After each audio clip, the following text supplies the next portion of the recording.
TikToker Malaysia dengan akun Jom United mohon-mohon kepada negara Indonesia supaya bisa membeli tiket, sedangkan tiket laga Indonesia versus Cina ludes dalam hitungan menit.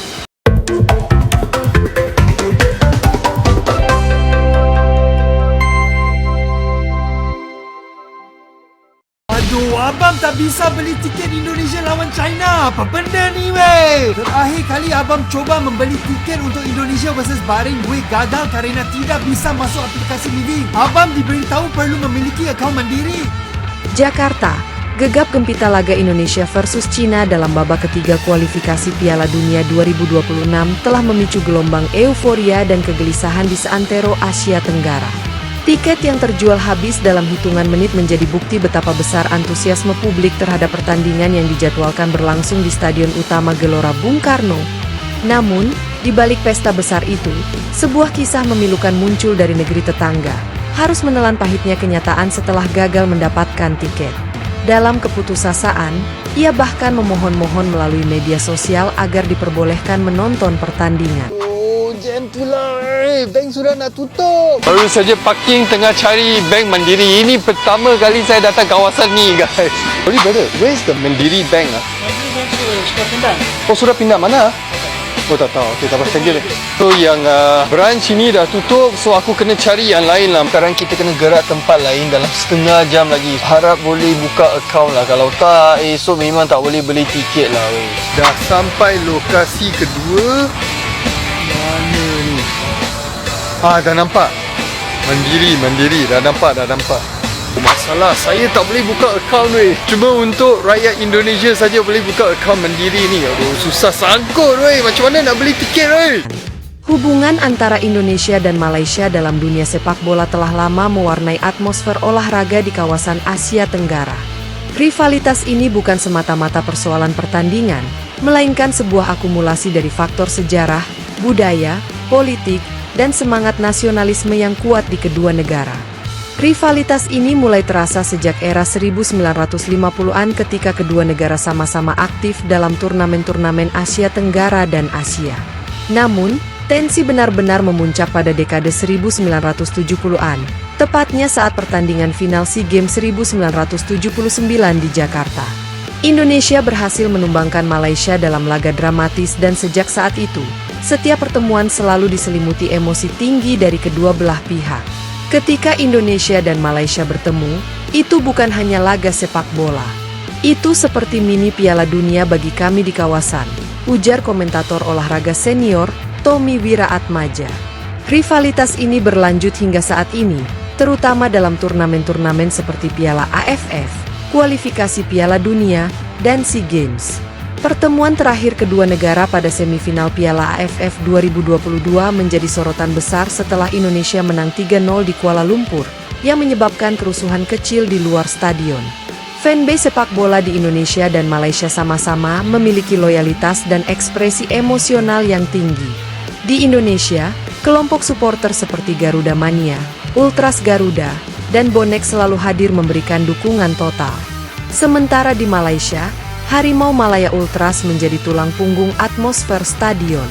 Namun, loyalitas ini kerap menjadi bumerang ketika diiringi oleh sentimen negatif di media sosial dan pemberitaan yang cenderung provokatif. Tidak sedikit headline media dari kedua negara yang memanaskan suasana menjelang laga, bahkan kadang menyulut ketegangan diplomatik ringan. Media memiliki peran besar dalam membentuk narasi. Kalau terus ditekankan narasi permusuhan, maka supporter akan terseret dalam emosi itu. Padahal, di lapangan, para pemain saling menghormati, kata psikolog olahraga, Dr. Ardian Syahpriyanto. Fenomena ini semakin diperparah oleh algoritma media sosial yang memperkuat konten penuh konflik dan emosi. Klip pertandingan, insiden kontroversial, atau komentar negatif cepat sekali viral dan memperkeruh suasana. Oleh karena itu, para analis sepak bola mendorong federasi dan media di kedua negara untuk lebih menekankan narasi sportivitas dan persaudaraan regional. Di tengah memanasnya rivalitas dan ketegangan akibat ketimpangan prestasi atau kebijakan, muncul harapan agar federasi kedua negara, yakni PSSI dan FAM, mampu menjalin kembali hubungan kolaboratif yang positif. Diplomasi olahraga atau sports diplomacy kini dianggap sebagai solusi penting dalam membangun jembatan antar bangsa melalui sepak bola. Kita harus keluar dari pola pikir bahwa setiap laga harus dimaknai sebagai ajang permusuhan. Sepak bola bisa menjadi alat penyatuan. Bayangkan jika Malaysia dan Indonesia bergandengan tangan menjadi tuan rumah bersama Piala Asia U23 atau turnamen ASEAN Super Cup, ujar Erick Thohir dalam salah satu forum olahraga ASEAN. Strategi diplomasi ini mencakup pertukaran pelatih, uji coba rutin dalam FIFA Matchday, proyek pengembangan infrastruktur bersama, hingga kerjasama dalam marketing dan penyiaran. Bahkan, ASEAN Football Federation juga mendorong lahirnya Liga ASEAN yang melibatkan klub-klub dari Indonesia, Malaysia, Thailand, Vietnam, dan Filipina. Kolaborasi ini tak hanya akan memperkuat kualitas kompetisi regional, tetapi juga meningkatkan pemahaman budaya dan toleransi antar supporter. Jika diolah dengan baik, rivalitas Indonesia-Malaysia bisa berubah menjadi aset olahraga terbesar di Asia Tenggara, bukan menjadi sumber konflik.